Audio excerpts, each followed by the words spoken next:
어제 하루 76명이 코로나19 확진 판정을 받았습니다. 이에 따라 전체 확진자는 모두 8,162명으로 늘었습니다.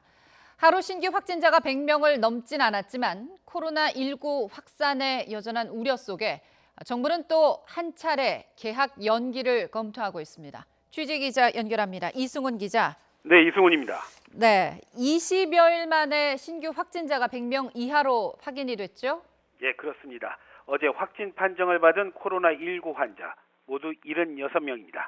이에 따라서 지금까지의 누적 환자는 8,162명입니다. 말씀하신 대로 신규 확진자가 두 자릿수가 된 건 지난달 21일 이후 23일 만입니다.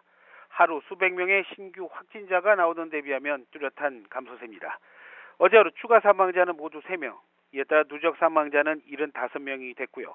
완치돼서 격리 해제된 확진자도 하루 120명입니다. 이에 따라서 지금까지 완치 판정을 받은 환자 역시 834명으로 늘어났습니다.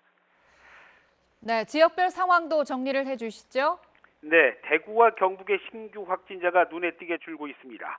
다만 수도권을 중심으로 많은 환자가 또 확인되고 있고요. 어제 하루 대구에서만 41명의 환자가 늘었습니다. 이에 따라서 누적 환자는 6,000명을 넘었습니다. 경북은 4명이 늘어서 누적 환자 수가 1,157명, 또 경기 11명, 서울의 하루 신규 환자 역시 9명이 늘었습니다.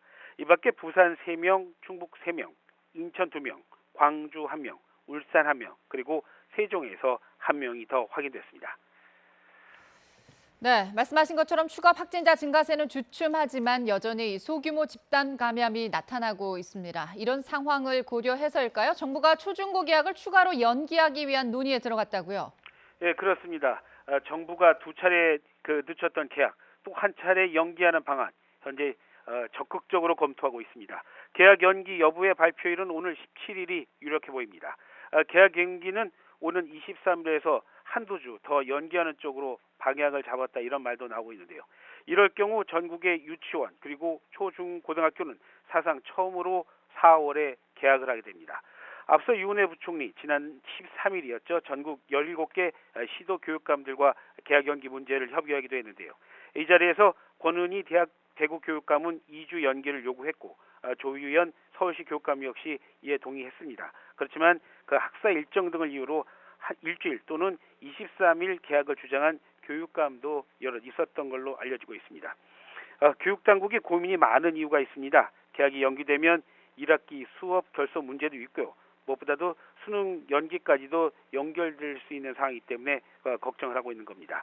앞서 교육부 코로나19 확산을 막기 위해서 전국 초, 중, 고등학교 개학을 이달 2일에서 9일로 일주일 연기했다가 다시 23일로 2주 더 연기해 놓은 상태입니다. 지금까지 사회부에서 YTN 이승훈입니다.